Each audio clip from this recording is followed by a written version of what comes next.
Nah, sekarang kita coba bahas tentang apa sih kira-kira bagaimana kita family, keluarga, sekolah, dan juga komunitas di sekitar kita, anak-anak itu bisa membantu.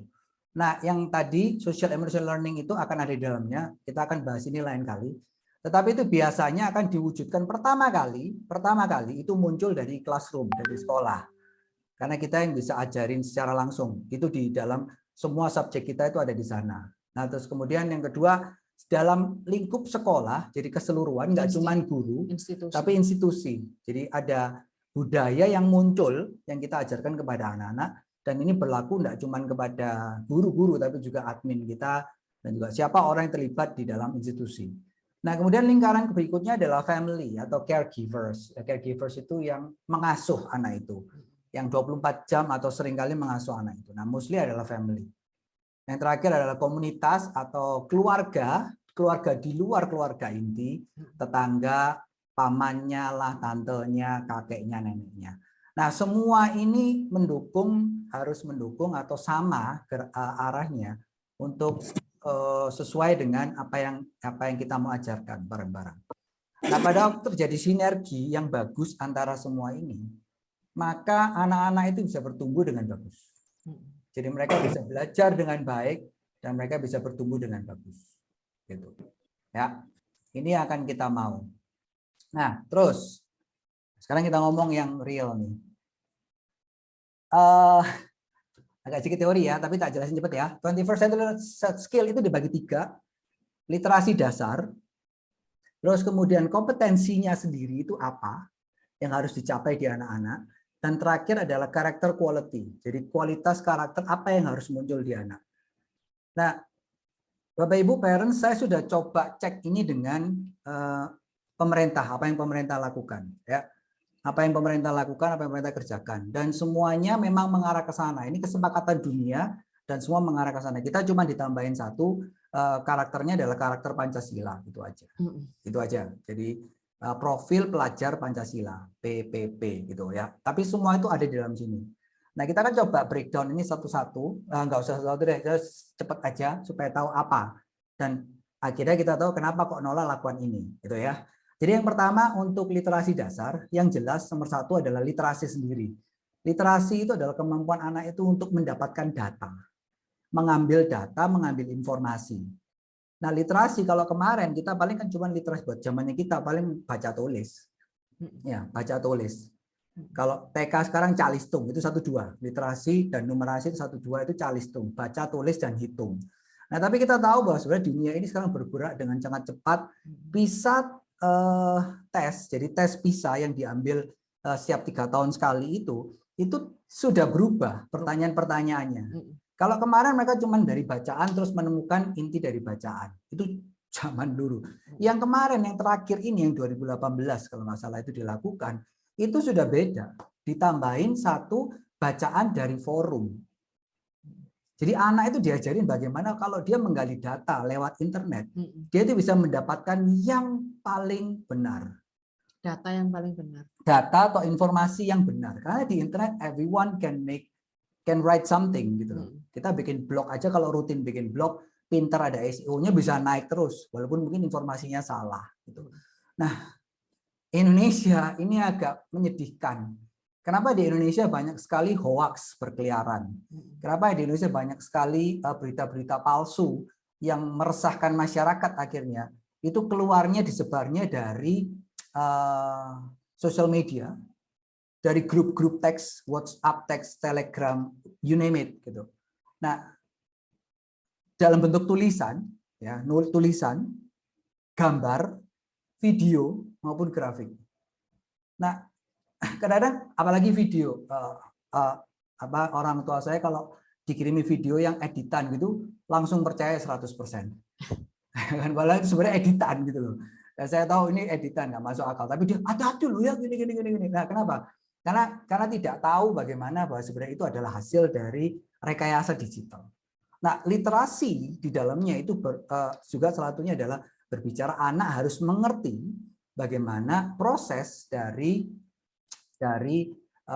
materi yang mereka baca yang mereka lihat dalam bentuk gambar, grafik, data, dan kemudian dalam bentuk video, itu betul nggak informasinya. Itu mengenai literasi. Ya. Nah, yang kedua adalah numerasi atau ya matematika kalau bahasa Indonesia ya, namanya matematika atau literasi dalam bentuk angka. Bagaimana mereka bisa membaca grafik data. Bagaimana nggak cuma membaca data, karena data grafik yang dia dapat dari survei itu kadang-kadang bisa mislead, bisa menyesatkan kalau kita nggak tahu secara pasti ini apa yang terjadi. Nah, anak-anak yang sudah belajar ini di matematika, kita ajarin kelas 5 itu membaca data, itu kita tahu bagaimana cara membaca data dengan dari yang dasar lah, dari kecil kelas 1 sudah ada, tapi yang sederhana. Nah, tapi waktu sudah mereka di atas, mereka harus bercerita, data ini bercerita tentang apa. Bukan cuman tahu kalau misalnya grafik hari Minggu ada lonjakan sekitar 2.000 pengunjung gitu. Kalau hari Senin 500 pengunjung. Bukan cuma hanya tahu datanya, tapi harus membaca ini kira-kira apa. Dan kemudian menganalisa, dan dari analisa itu nanti kemudian dikeluarkan hasil rekomendasinya apa. Ya sama kayak kita bikin di rapotan kita. Ya, jadi kurang lebih seperti itu. Terus kemudian scientific literacy, literasi secara sains. Ini apa sih? Apakah ngomong tentang anak itu harus belajar ilmu pengetahuan atau sains gitu, ilmu pengetahuan IPA, biologi, kimia gitu tak? Bukan cuma itu, Bapak Ibu. Jadi bukan cuma hanya mengerti atau mengenal informasi, mendapat informasi, tapi bagaimana cara berpikir. Jadi berpikir secara saintifik. Jadi bagaimana mereka bisa mengolah data itu, terus kemudian mereka bisa melakukan pengujian dan akhirnya mereka bisa keluar dengan satu kesimpulan yang baru gitu, yang mungkin bisa menantang challenge the old belief gitu. Nah, itu scientific literacy. Jadi membaca, membandingkan, mencoba ulang itu ada di sana. Nah, ICT literacy jelas bagaimana dia bisa menggunakan semua tools yang ada di dalam kehidupan mereka, digital tools dengan baik. ICT adalah ini apa ya? ICT itu gampang gini, segala sesuatu yang berhubungan dengan komputer dan teknologi gitu kan. Gitu. Apa information computer technology kalau nggak salah. Information computer technology kalau nggak mistaken ya. Tuh. Terus 5 dan 6 financial literacy itu untuk entrepreneurship, jadi kemampuan mereka untuk mengenal ekonomi, small economy. Terus kemudian yang terakhir secara budaya dan sosial, budaya dan sosial sebagai warga negara dan ya baik di dalam rumah maupun sebagai warga negara. Ya. Nah, 5 dan 6 ini yang kita memang sedang mengusahakannya. Oleh karena kita fokus dulu ke yang 1 sampai 4 ya. Jadi 1 sampai 4 dulu. Yang 5 sampai 6 itu pelan-pelan. Tapi sebenarnya karena di matematika juga sudah ada sedikit-sedikit. Gitu. Tetapi kita nggak bisa fokus karena ini heavy on praktek sih sebenarnya untuk dua hal ini. Ya, itu literasi dasar. Ya, stay with me, ini kita masih di literasi dasar. Nah, kemudian setelah ini semua dicapai, kita harus punya yang namanya kompetensi yang berikutnya. Yang kedua, skill yang kedua yaitu kompetensi.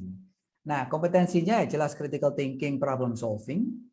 Terus creativity, jadi kreativitas yang mereka harus ada, berpikir kritis dari jelas dimunculkan dari literasi. Terus kemudian bagaimana mereka bisa berkomunikasi. Jadi kita semua program-program kita kalau Bapak Ibu sambil dengerin saya coba sambil dibayangkan kira-kira apa yang kita kerjakan itu ada nggak di sini. Dan kalau kurang bisa nanti kita tambahin gitu kan. Nah, terus kolaborasi. Jadi kolaborasi juga ini penting. Itu. Jadi ini kompetensi yang 4 kompetensi tambahan yang harus dipunyai anak-anak. Nah, semua ini nanti ada caranya bagaimana kita melaksanakannya nanti selain ya. Terus untuk karakter quality di luar karakter masing-masing di rumah ya. Jadi family punya kepercayaan masing-masing, untuk anak-anak punya karakter sesuai dengan kepercayaan iman mereka. Mungkin ada yang bergerak ke situ. Terus atau kepercayaan karakter dari keluarga mereka. Oke. We're not gonna touch that karena itu bagian dari keluarga. Nah, yang kan kita coba sentuh atau tanamkan di anak-anak kualitas karakter apa itu ini 1, 2, 3, 4, 5, 6 ada 6. Jadi yang pertama adalah rasa ingin tahu yang tinggi, rasa ingin tahu yang tinggi yang ada di dalam kehidupan anak itu. Jadi waktu dia dikasih sesuatu dia nggak stay di sana, tapi dia mencoba mencari informasi di luar apa yang dia berikan, kemudian dia memberikan laporan kepada kita. Nah, terus kemudian inisiatif. Jadi anak itu mempunyai inisiatif. Nah, ini yang jadi sering menjadi masalah buat kita semua hari ini para parents. Ya, anak kalau nggak kita quote and quote dorong-dorong, kalau nggak quote and quote kita teriakin, quote and quote kita pukulin, itu anak nggak bergerak, nggak belajar, nggak mau membaca dan lain-lain. Nah, ini inisiatif ini bisa muncul. Sebenarnya ada tips-tipsnya nanti ya. Nanti kita belajar bagaimana tips-tipsnya. Inisiatif ini muncul oleh karena bagaimana nanti kita membawa di dalam pelajaran. Nah, kita pakai KRIDI, Learning Management System, karena di KRIDI itu memberikan keleluasaan buat kita untuk mulai ngajarin anak-anak untuk mereka mempunyai inisiatif belajar. Nah, Bapak Ibu, bukan berarti dengan menggunakan learning management atau digital tools yang benar, itu membuat anak langsung like a snap of finger tiba-tiba berubah. Enggak. Ya, untuk memunculkan inisiatif, curiosity, ini karakter ini itu sesuatu yang dibangun. Karakter ini bukan yang diajarkan dan kemudian tiba-tiba dia bisa muncul. Dihafalkan dan tiba-tiba menjadi.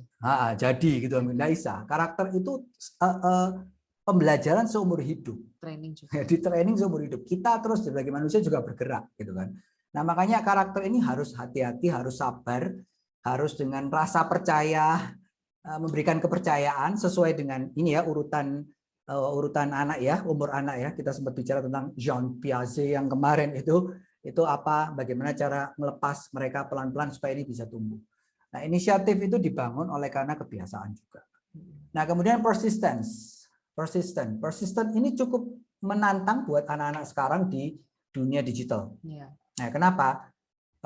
YouTube, terus banyaknya channel TV, banyaknya game yang berkeliaran, itu membuat anak itu nggak bisa persisten. Loh kok bisa, kok aneh misalnya. Oh iya, mereka gampang sekali pindah channel ke satu, channel ke yang lain. Kalau mereka bosen pindah, channel pindah itu bosen pindah. Karena begitu banyak informasi di luar. Nah ini itu secara nggak langsung akan ngefek kepada kemampuan mereka untuk menyelesaikan masalah, menyelesaikan sesuatu. Karena begitu banyak informasi yang mereka terima, secara nggak sadar otaknya itu kebentuk untuk ya sudah. Kalau kamu ada masalah, nggak suka dengan ini, lari ke tempat yang lain. Lari ke cari solusi yang lain, lari. Tapi sebenarnya dia menghindari masalah, bukan menyelesaikan masalah. Nah, ini persistensi ini juga harus kita bangun, ya. Terus adaptability, kemampuan untuk bisa beradaptasi dengan lingkungan yang terus berubah dengan cepat. Itu juga harus ada di sana. Terus kemudian yang jelas leadership, dan terakhir social and cultural awareness. Jadi bagaimana anak itu bisa tahu bahwa dia adalah bagian dari orang-orang. Mereka harus tahu bagaimana mereka punya empati yang tinggi. Mereka punya bukan cuma sifat tapi empati terhadap orang lain yang membutuhkan. Dan ini kita akan coba latih ini semua di sana. Nah, gimana cara untuk kita bisa melatih ini? Ini ada, kita nggak akan bahas yang di luar ya, karena banyak banget. Kita akan coba bahas yang di dalam aja, yang di dalam lingkaran gitu. Nah, mungkin misiin yang jelasin deh. Nanti aku tambah-tambahin.